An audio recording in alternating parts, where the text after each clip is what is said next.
오늘 말씀 야고보서 3장 13절로 18절입니다. 야고보서 3장 13절로 18절 우리 한 목소리로 같이 읽겠습니다. 그러나 너희 마음속에 독한 시기와 다툼이 있으면 자랑하지 말라. 진리를 거스르려 거짓말하지 말라. 이러한 지혜는 위로부터 내려온 것이 아니요 땅 위의 것이요 정욕의 것이요 귀신의 것이니 시기와 다툼이 있는 곳에는 혼란과 모든 악한 일이 있음이라. 오직 위로부터 난 지혜는 첫째 성결하고 다음에 화평하고 관용하고 양순하며 긍휼과 선한 열매가 가득하고 편견과 거짓이 없나니 화평하게 하는 자들은 화평으로 심어 의의 열매를 거두느니라. 아멘. 오늘 메시지 주제는 시기와 질투로부터의 자유입니다. 사람이 살아있는 사람은 우리가 배가 고프면 식욕이 일어나는 것처럼 누구에게나 이 시기와 질투는 기본적인 감정과 욕망으로 자리 잡고 있습니다. 한 수도사가 깊은 광야에 나가서 아주 열심히 돌을 닦습니다. 시샘이 난 사탄이 찾아와서 여러 가지로 유혹을 하고 흔들어 보지만 꼼짝을 하지 않습니다. 사탄이 포기하고 돌아가면서 한마디 던졌어요. 당신 수도해봐야 필요 없어. 지금 당신의 아우가 추기경으로 임명을 받았다네. 그리고는 사라졌는데 그 순간부터 이 수도사는 온몸이 흔들리기 시작하고 마음이 끓어오르기를 시작했다는 이야기가 있습니다. 살아있는 사람은 누구나 시기와 질투가 있는데 이 시기와 질투를 잘못 핸들링하면 이 사회에 일어나는 범죄, 또 가정의 혼란한 20-30%의 모든 사건과 범죄 뒤에는 이 시기와 질투가 근본적인 원인이라고 심리학자들, 전문가들은 발표하고 있습니다. 여러분, 우리가 먼저 이해해야 될 것은 이 시기라는 감정, 질투라는 감정은 말씀드린 대로 우리 식욕이나 안정욕구나 명예욕과 같이 평범한 욕망 중에 하나예요. 더 잘 살아보고 더 높아지고 더 성공하고 싶은, 행복하고 싶은 기본적인 욕망 속에 경쟁이 있고 시기가 있고 질투가 있는 것입니다. 그러나 이 기본적인 욕망이라 할지라도 잘못 다스리면 말씀드린 대로 이 엄청난 파괴와 비생산적인, 때로는 인생을 망가뜨리는 결정적인 단초가 되기도 합니다. 질투란 과연 무엇일까? 질투에 대한 말의 정의가 있어요. 이 젤로스라고 하는 말, 영어로 쓰임 받죠? 네, 헬라어를 보면은 이 젤로스는 끌어오르는 거야. 감정이 끌어오르는 거야. 우리말에 너무 끌어가지고 뭐가 열려요? 뚜껑이 열리는 것은 이건 대책이 안 서는 겁니다. 부글부글하는 거, 이게 이 젤로스예요. 그 다음에 푸투노스라고 하는 단어가 하나 있는데 이것은 구체적인 행동으로 옮겨가는 거예요. 빌라도와 유대인들이 시기해서 예수님을 넘겨준 것처럼 갈라디아에서는 이 말을 투기하다, 빌립보에서는 투기와 분쟁이라는 말로 번역이 되어서 사용되고 있습니다. 그러니까 시기는 타인의 소유에 대한 탐심이에요. 더 많이 갖고 싶은, 더 높아지고 싶은. 그런데 이 질투는 내 자신의 소유나 자존감을 잃어버릴까 봐 두려워하는 감정이 질투다, 질투. 그러나 이게 이제 좋게 쓰일 때는 고린도전서 12장에 보면은 성령의 은사를 사모한다, 사모한다. 이 좋게 쓰일 때는 이 사모하는 마음으로 쓰이기도 합니다. 그렇다면 이 질투가 어디에서 왔는가? 우리는 언제나 성경에서 이 근원을 찾아야 됩니다. 에덴 동산에서 이 탐심, 시기, 질투가 시작이 됐습니다. 하나님이 선악과 먹지 말라고 말씀하셨습니다. 그런데 뱀이 찾아와서 속닥거리는데 가만 보니까 진짜 탐스럽게 생겼어요. 이거 먹으면 너 지혜의 눈이 밝아져서 하나님처럼 된다. 그래? 근데 왜 하나님이 진실하지 못할까? 왜 당신만 전능해야 되고 눈이 밝아야 되는가? 나는 눈이 밝으면 안 되는가? 이 하나님에 대해서 이제 의심이 일어나기 시작하고 또 감히 하나님을 시기하면서 하나님이 가진 전능 나도 가질 수 있으면 얼마나 좋을까? 결국은 이 시기와 탐심이 선악과를 따먹게 되는 동기가 됩니다. 그래서 이 창세기부터 요한계시록까지 성경은 어떤 면에서 질투 스토리북이에요. 벌써 아담과 하와의 아들 가인과 아벨이 질투해서 살인사건이 일어나죠. 아브라함의 아들 이삭, 이스마엘, 서자와 처자 사이에 질투와 갈등으로 민족이 갈라지는 만큼 에서와 야곱은 어떻습니까? 요셉과 그 형제들은 굉장히 많은 스토리를 가지고 있어요. 출애굽기에 가면 그 아론과 발락의 형제들이 일어납니다. 심지어 모세의 누이 미리암이 모세를 시기하고 질투합니다. 아들들만 아니라 이 자매들 간의 질투, 아주 대표적인 빅 이벤트의 질투가 레아와 라헬의 자매들이죠. 브닌나와 한나의 질투. 그런데 여러분, 이것이 좋게 사용하면 사무엘이 나와요. 요셉도 나오고 유다도 나오고. 그런데 잘못 사용하면 가인처럼 살인죄를 범하는 결과가. 형제들만 질투합니까?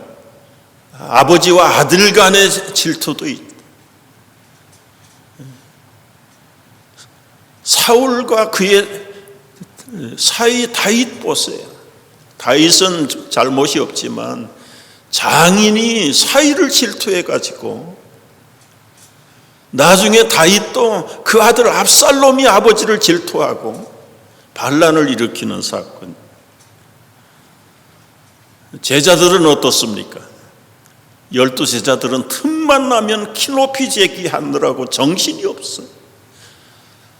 어머니까지 동원해가지고 높은 자리 차지하려고 하다가 야단을 맞을 정도예요. 빌립보 교회 유오디아와 순두기의 질투 여러분 기억하시죠? 사도행전에 성령이 충만한데도 헬라파 유대인들, 히브리파 과부들이 파당이 지어서 질투하고 투기하고 싸웁니다. 심지어는 하나님도 질투의 하나님이라고 성경은 기록하고 있어. 그 중에 한 두 가지 케이스만 우리가 한번 점검해 볼 필요가 있는데요. 이 첫사람 가인과 아벨의 질투, 형제들의 질투. 결론을 얘기하면 이 가인과 아벨의 질투는 은혜냐 행위냐, 하나님께 제사하고 예배드리는 것이 은혜냐 인간의 행위냐, 결론 줄이면 그래요. 여러분, 그들이 아버지로부터, 엄마로부터 가죽옷을 지어 입혔다는 사실을 배웠을 거예요. 범죄하고 쫓겨나 벌거벗고 숨어 있을 때 하나님 찾아오셔서 그들의 부끄러움을 감추기 위해서 가죽옷을 지어 입혀주셨다.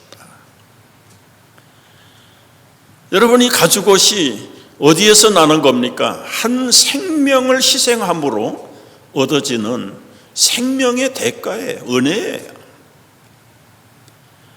한 마리의 피와 짐승을 희생시킴으로 아담과 하와의 부끄러움을 감춰주었어요.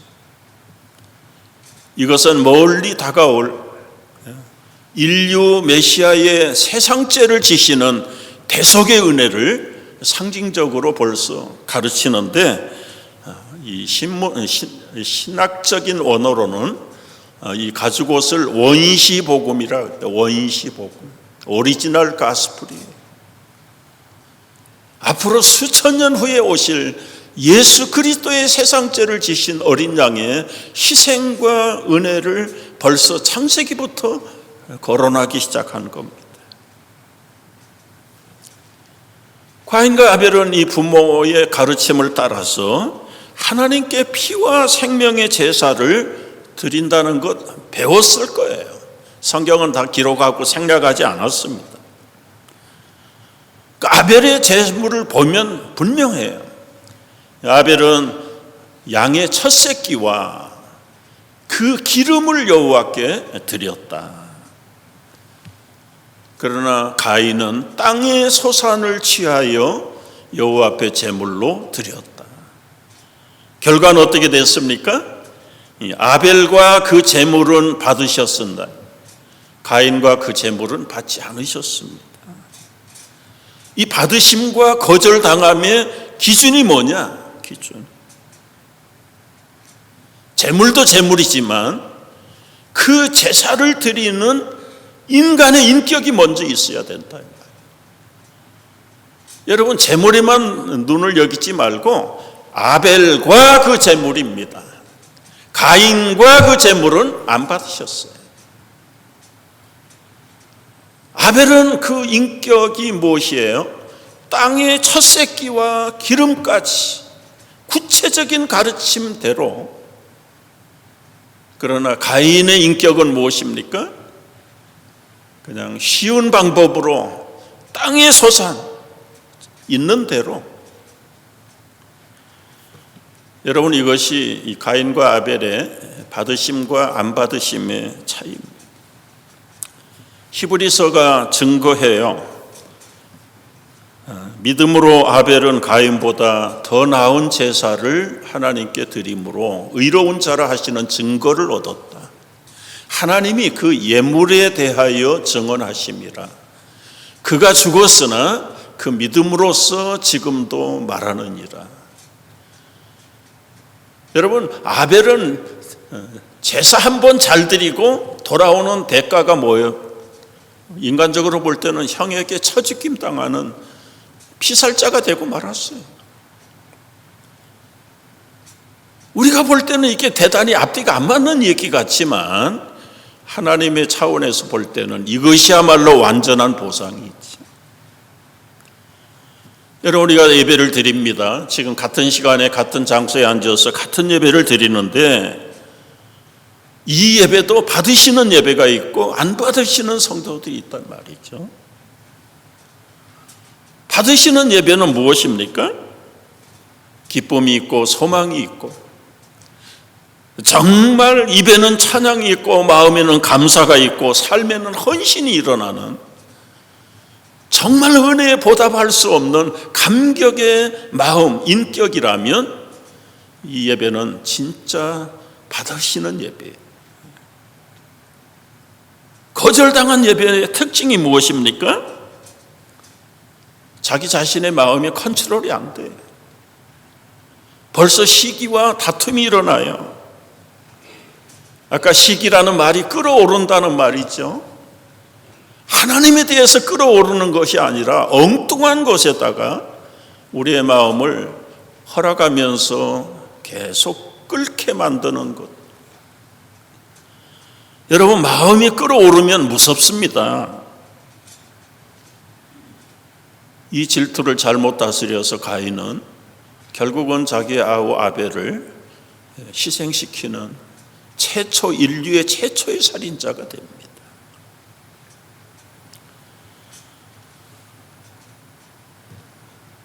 억울하게 죽임을 당한 아벨, 우리가 기준으로 볼 때는 예배 잘 드렸다간 죽겠다. 사실은 예배 잘 드리는 건 죽는 사건입니다. 우리의 정과 욕심이 모든 것이 주님 앞에 십자가에 못 박는 사건이에요. 적당히 죽으니까 덜 죽어가지고 본당에서 친교실 가면 벌써 살아납니다. 살아나서 그 얼굴들이 안색이 변하고 입술이 거칠어지고 마음이 불평과 불만으로 끓어오르기 시작합니다. 여러분이 한 지붕 밑에서도 지금 이 한 공간 안에서도 그럴 수 있어요.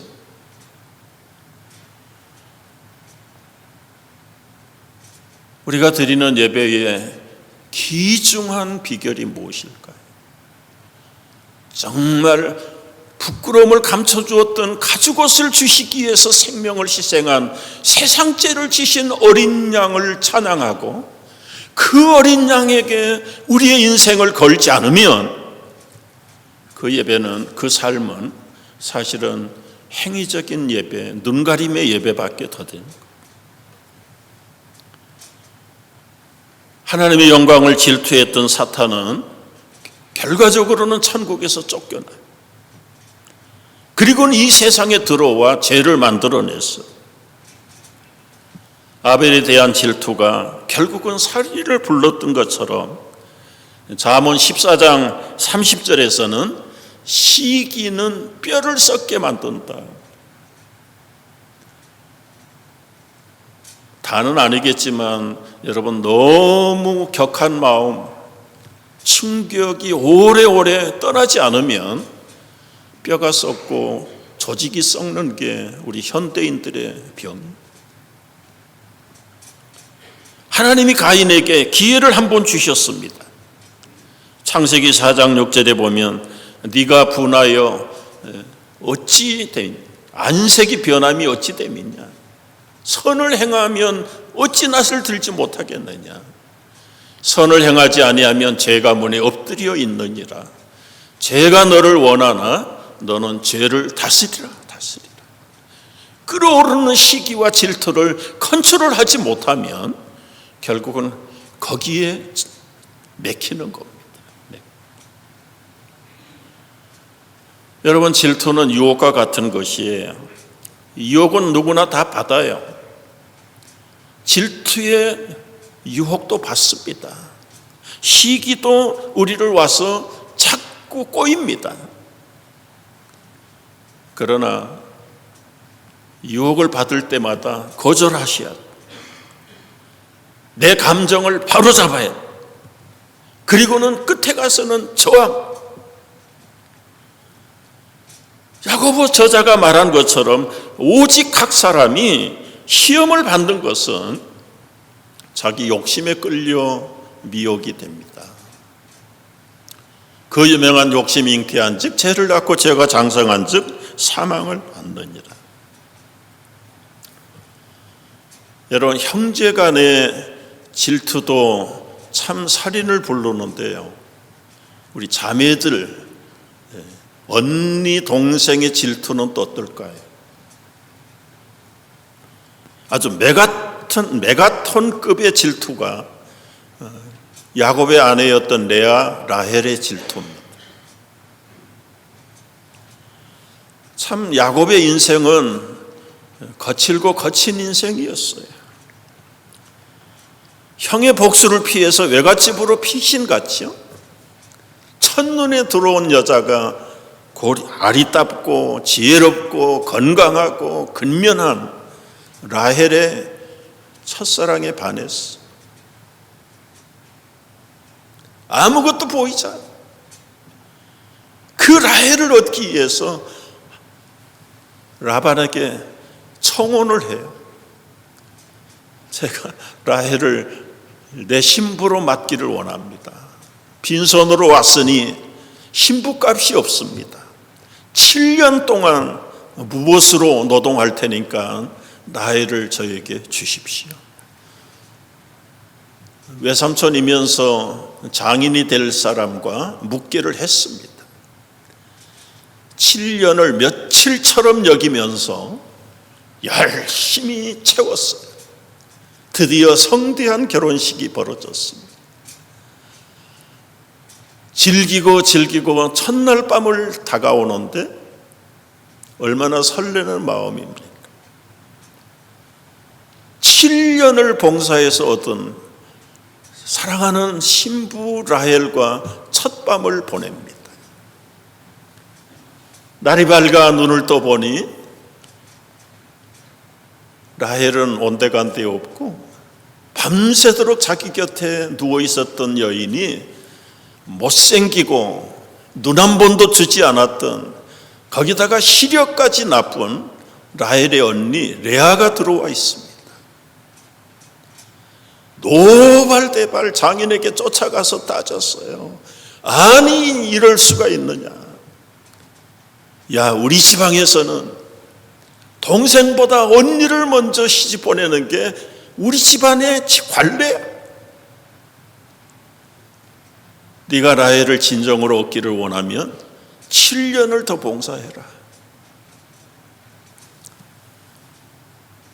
그러나 야곱의 마음에는 라헬을 얻기 위해서 7년을 며칠처럼 보내면서 14년 만에 라헬을 신부로 취하게 됐습니다.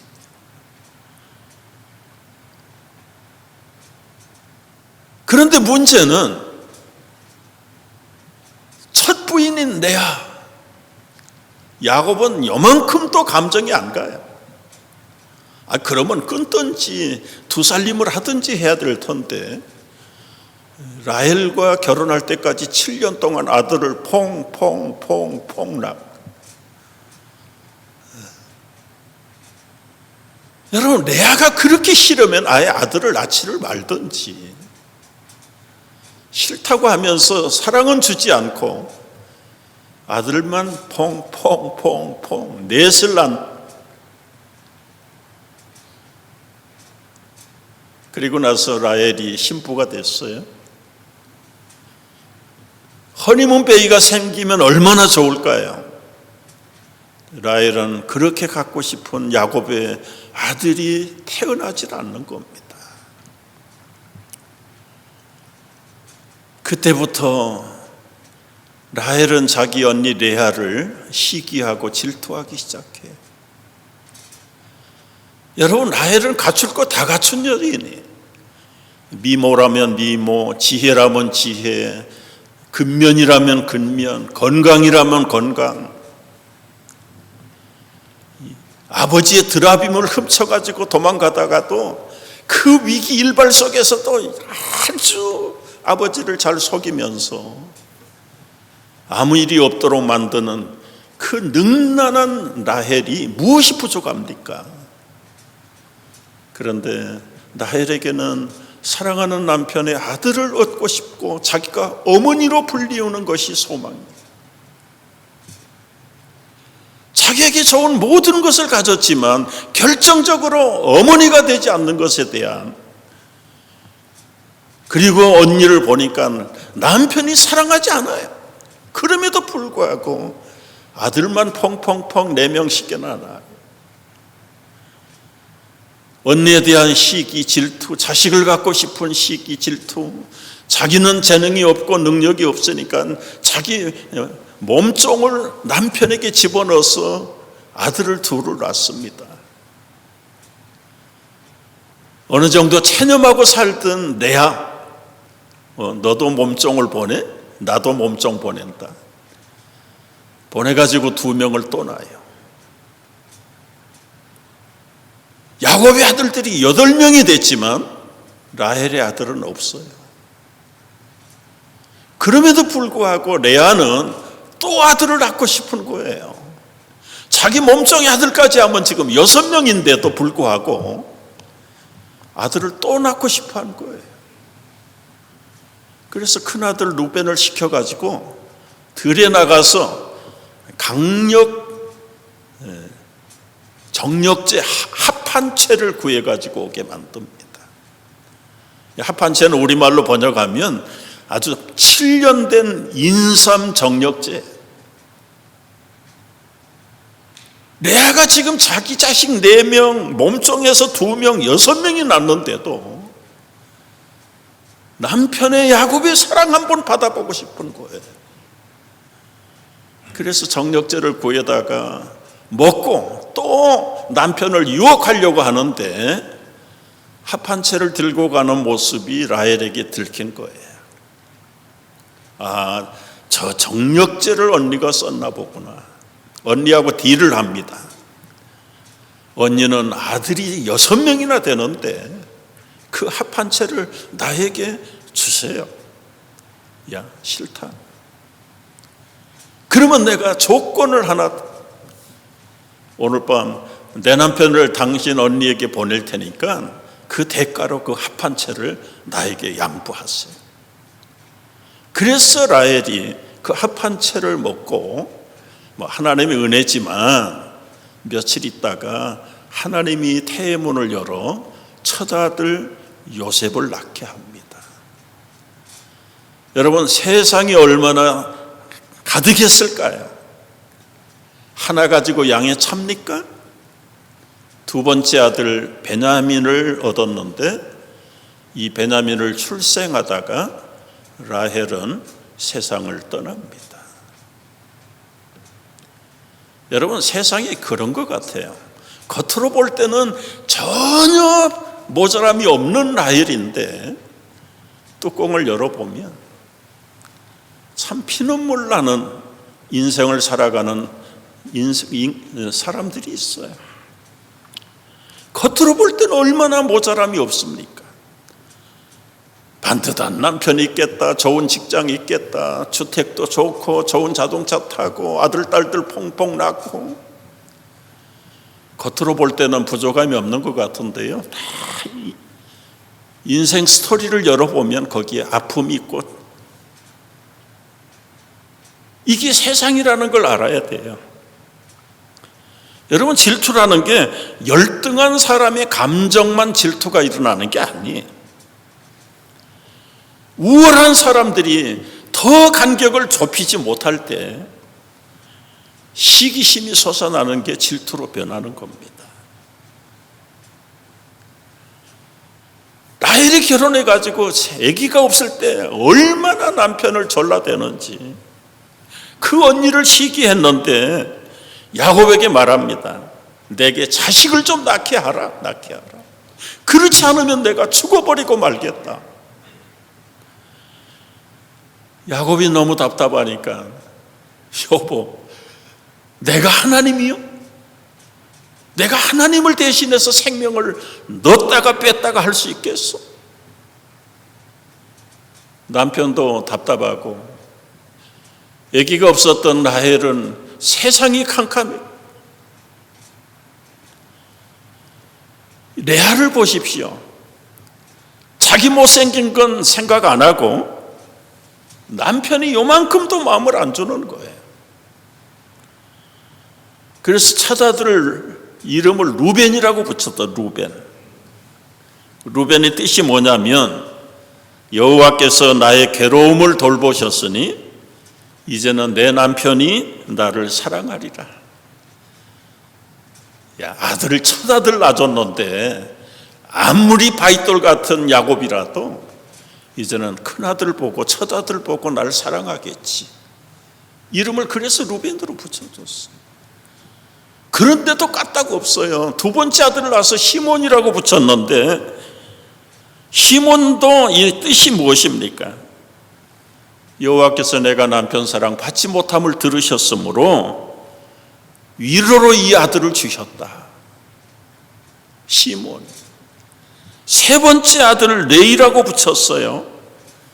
이제는 세 번째 아들을 낳았으니 내가 남편과 하나가 되리라. 얼마나 갈망했습니까?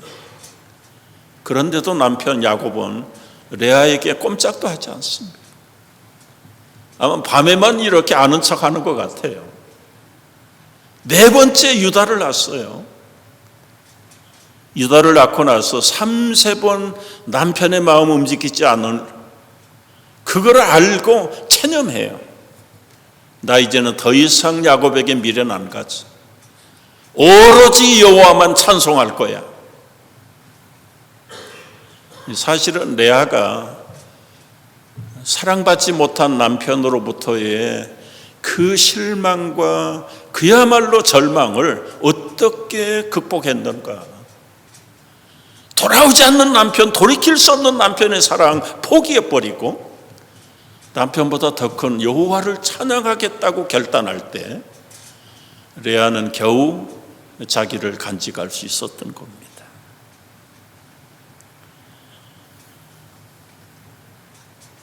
여러분, 이제 남편에게 보상을 받지 못했던 레아의 미래는 어떻게 됐습니까? 유다를 얻었어요. 레이를 얻었어요. 그들의 후손 가운데 제사장이 나와요. 유다의 후손 가운데 다윗이 나오고 다윗의 후손 가운데 예수 그리스도가 나와요. 세상이 겉으로 볼 때는 불공평한 것 같은데 오래 길게 영원히 끝을 대봐야 돼. 끝을 대봐야 돼. 레아는 2 아들을 얻었지만 라헬은 2 아들을 얻었지만 세상에서의 삶은 끝났어요. 여러분, 이제 말씀을 정리해 보려고 합니다. 한 가지 아까 말씀드렸던 가운데 하나님이 질투의 하나님이라고 하셨죠. 그걸 우리가 어떻게 이해를 해야 할까요? 왜 하나님이 질투의 하나님이 되십니까? 이렇게 묵상해 보면 아주 결론은 뻔한 거예요. 하나님의 관심은 오로지 여러분과 나예요. 당신의 외아들 예수 그리스도에게도 관심이 없어요. 여러분과 나를 향한 포기할 수 없는 그 사랑. 그런데 이 아담으로부터 모든 인류가 삐뚤어지고 하나님을 떠나고 배신하니까 당신의 아들을 보내서까지 무고한 예수 그리스도를 십자가에 대신 못 박아 죽이면서까지 여러분과 나를 자녀 삼으셨어요. 따라서 우리 인생의 삶 속에 몸속에 나의 진짜 새 주인이신 예수 그리스도가 하나님이 들어와 계세요. 들어와 계세요. 그래서 고린도전서 6장에서는 이렇게 말씀해요.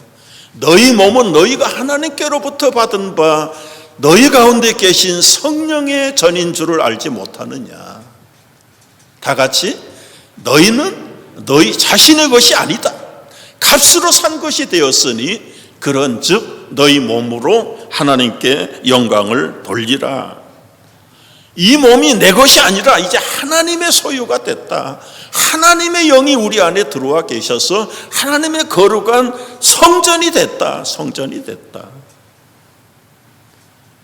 그런데 우리는 착각해요. 아, 이게 내 몸이지. 내가 주인이지. 오노 되시는 하나님이 섭섭합니다. 거기까지는 감당할 수 있겠는데 하나님 무시하고 오노를 인정하지 아니하고 자기 마음대로 핸들링해요. 너희는 너희 자신의 것이 아니다. 아니다.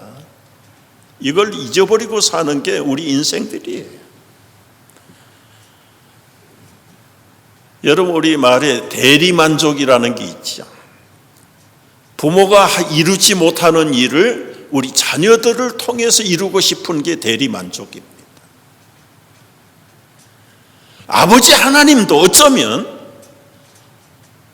우리를 통해 당신의 대리만족을 요구하시는 거예요.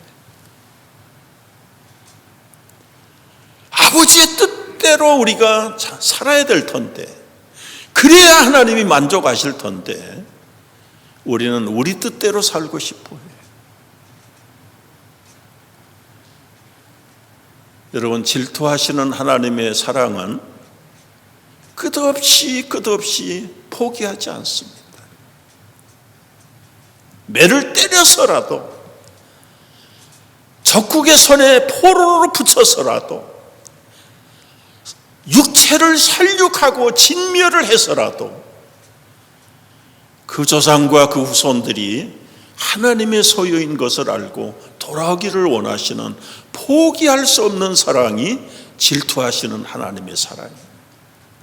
그렇다면 레아가 남편 야곱의 사랑을 요만큼도 받지 못해서 얼마나 절망스러웠겠어요. 그런데 유다를 낳고 나서 포기했어요. 그러면 남편 사랑 받아봤자지 뭐. 남편 사랑보다 완전한 하나님만을 찬양하겠다 결단할 때요, 레아의 인생의 앞날이 인류 대대의 구속주의 집안의 가문이 된다. 참 얼마나 놀라운 일인가요? 우리 목사님들도 시기가 있을까요, 없을까요? 당연히 있지요. 당연히 있죠.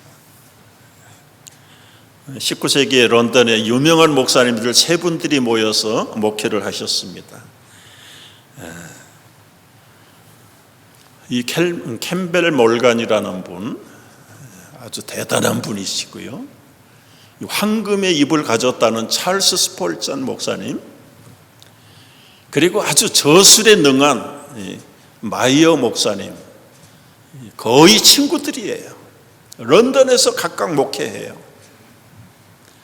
그때는 서로 기도하고 사이좋게 지냈는데 이 캠벨 목사님이 미국으로 오셨어요. 그러니까 더 기도하는 거예요. 더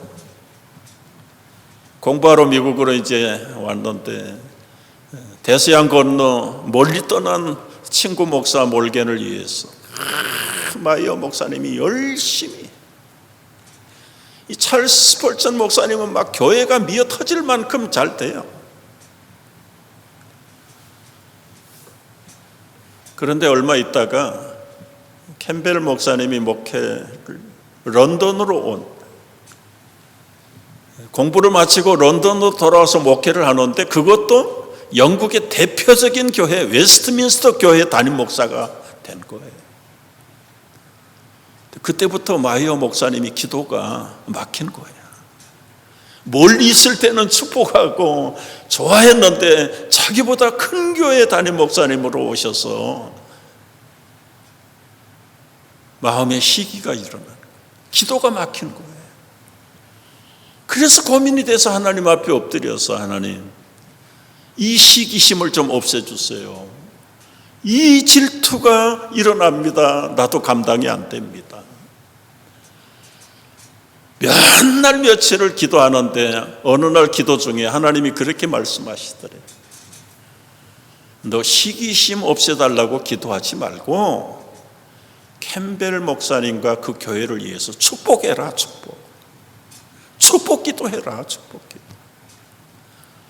한 대 얻어맞았죠. 그리고 나서는 하나님이 깨닫게 해주시는 대로 자기 시기심 없애달라고 기도하지 않고 캠벨 목사님과 웨스트민스터 교회를 위해서 기도하면서, 하나님, 그 교회 가득가득 채워주시고 갈 데가 없으면 우리 교회도 보내주십시오. 여러분, 결론 중에 결론입니다. 교회 안에서 시기, 다툼, 질투가 끊임이 없습니다. 그를 위해서 축복하십시오. 관심을 하나님께 돌리십시오. 여러분이 시기하고 질투하는 그 사람이 다 가진 줄 아십니까? 레아를 열어보면, 라헬을 열어보면 거기에 그들의 아픔이 있어요.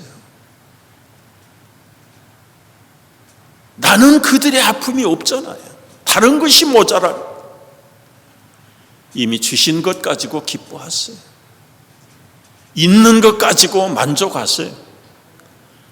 그리고 시기가 나면, 질투가 나면 그를 위해서 축복하세요. 축복하세요.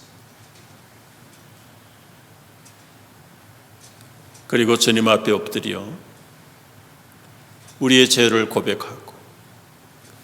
고백하면 그는 미쁘시고 의로우셔서 우리 죄를 사하시고 우리를 모든 불의에서 깨끗하게 하신다. 카타르시스 시키시고 하나님의 우리를 통한 하나님의 뜻을 이루기는 역사가 우리 모두에게 임하기를 주의 이름으로 축복합니다. 기도하겠습니다.